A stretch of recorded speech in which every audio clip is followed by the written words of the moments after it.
جس نے بھی بچے کو دیکھا اس نے اسے بہت پیار کیا اور تعریف کی۔ چنانچہ جب 7ویں دن نام رکھنے کا وقت آیا تو عبد المطلب نے کہا کہ میرے اس بیٹے کی ہر بندے نے تعریف کی ہے، لہٰذا میں اس کا نام محمد رکھوں گا۔ محمد کا مطلب ہے وہ ذات جس کی کائنات میں سب سے زیادہ تعریفیں کی گئی ہوں۔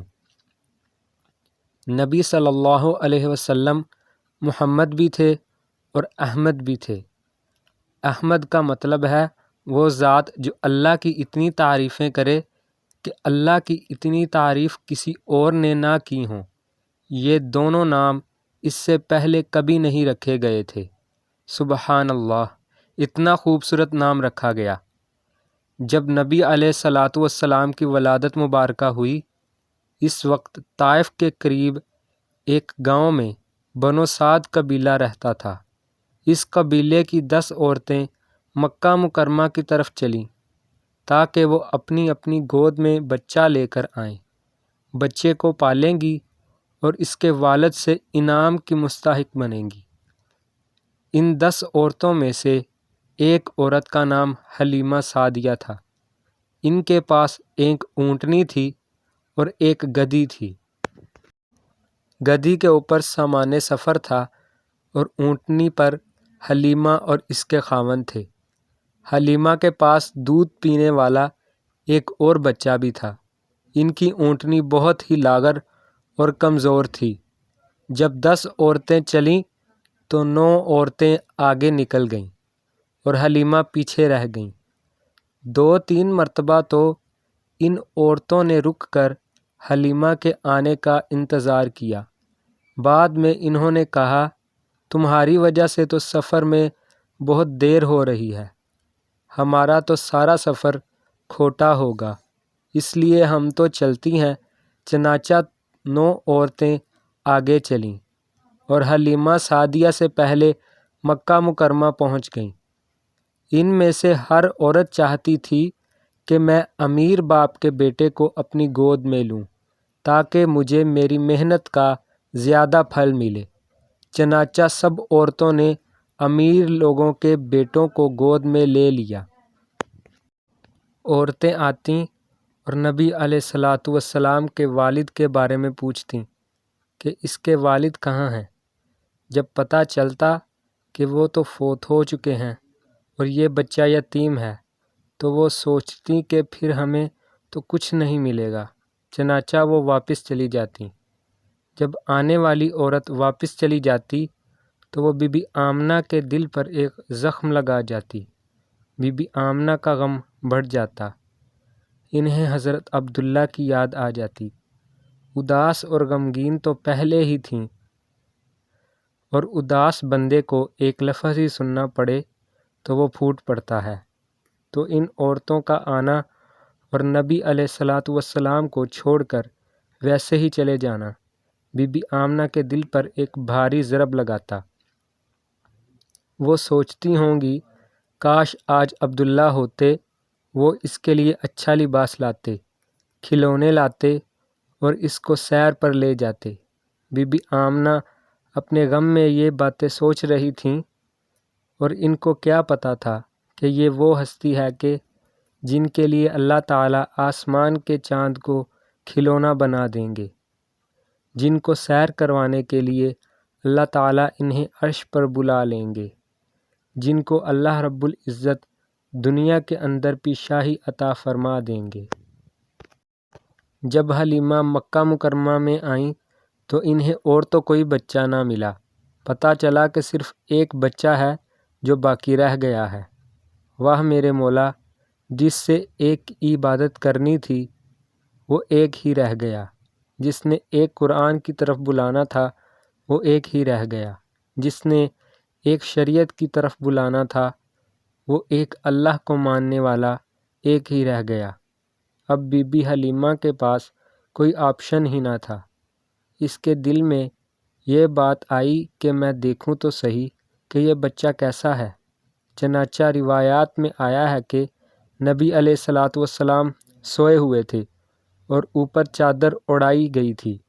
بی بی حلیمہ نے جیسے ہی چادر اتاری تو بچے نے آنکھیں کھول لیں اور وہ اس کو دیکھ کر مسکرایا۔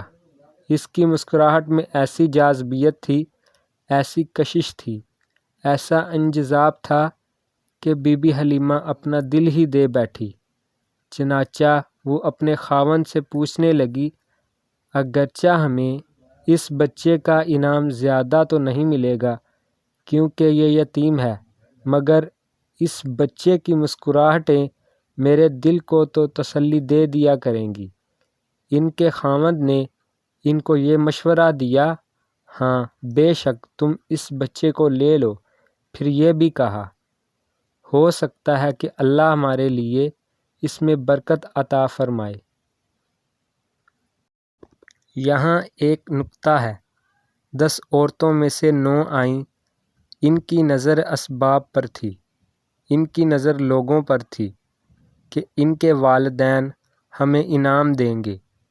ایک حلیمہ ہی ایسی ہی تھیں جس کے خاوند کی نظر اللہ کی بھیجی ہوئی برکت پر تھی، کیونکہ اس نے کہا ہو سکتا ہے کہ اللہ تعالی ہمارے لیے اس میں برکت عطا فرمائے۔ لکھا گیا ہے کہ اللہ تعالی نے حلیمہ کا انتخاب اس لیے کیا کہ ایک تو وہ حلم والی تھیں، ان کی طبیعت میں حلم تھا۔ کئی دفعہ ماں کی طبیعت میں حلم نہیں ہوتا تو وہ بچے کی ذرا سی بات پر غصے میں آ کر تھپڑ لگا دیتی ہے، وہ بچے کو ڈانٹ ڈپٹ کرنے لگ جاتی ہے، اور یہ تو اللہ کے محبوب صلی اللہ علیہ وسلم کی پرورش ہونی تھی۔ لہٰذا اللہ رب العزت نے ایسی عورت کو پسند کیا جس کا ظرف بڑا تھا، جس کا حوصلہ بڑا تھا، جلدی غصے میں نہیں آتی تھی، وہ حلم والی تھی، جس کی وجہ سے اس کا نام ہی حلیمہ پڑ گیا تھا۔ اور دوسری بات یہ کہ اس کی نظر مخلوق پر نہیں تھی، بلکہ اس کی نظر اللہ رب العزت کی ذات پر تھی۔ لوگو، اس میں ہمارے لیے ایک سبق ہے، جو مخلوق کی جیب پر نظر رکھتا ہے وہ عام بچوں کو لے کر گھر آتا ہے، اور جو اللہ رب العزت کی ذات پر نظر رکھتا ہے وہ حسن بے مثال کو لے کر اپنے گھر واپس آتا ہے۔ رب نے بنایا جب اس کو خود آپ کہا، سبحان اللہ۔ حلیمہ سعدیہ نے بچے کو اٹھا کر سینے سے لگا لیا۔ حلیمہ اتنی خوش ہوئی کہ میں نے تو اتنا خوبصورت بچہ کبھی نہیں دیکھا۔ وہ بار بار اس کی تعریف کرنے لگتیں کہ میں نے تو اتنا خوبصورت بچہ کبھی نہیں دیکھا۔ بی بی آمنہ نے جواب دیا، حلیمہ تم گاؤں کی رہنے والی ہو، تم نے کیا بچے دیکھے ہوں گے؟ میں مدینہ میں بھی رہی اور مکہ میں بھی رہی، میں شہروں کی رہنے والی ہوں، میں نے ایسا خوبصورت بچہ کبھی نہیں دیکھا۔ عبد المطلب پاس کھڑے تھے، وہ کہنے لگے، تم شہروں کی بات کرتی ہو، میں ملکوں میں ہو کے آیا ہوں، بلاد شام کا سفر کر کے آیا ہوں، میں نے ملکوں میں ایسا بچہ نہیں دیکھا۔ حلیمہ کہتی ہیں کہ میں نے گاؤں میں ایسا بچہ نہیں دیکھا۔ بی بی آمنہ فرماتی ہیں کہ میں نے شہروں میں ایسا بچہ نہیں دیکھا۔ عبد المطلب فرماتے ہیں کہ میں نے ملکوں میں ایسا بچہ نہ دیکھا، اور اگر میں چشم تخیل سے دیکھوں کہ اگر جبریل امین علیہ السلام پاس ہوتے تو جواب میں کہتے، میں نے پوری کائنات میں کہیں کوئی ایسا چہرہ نہیں دیکھا،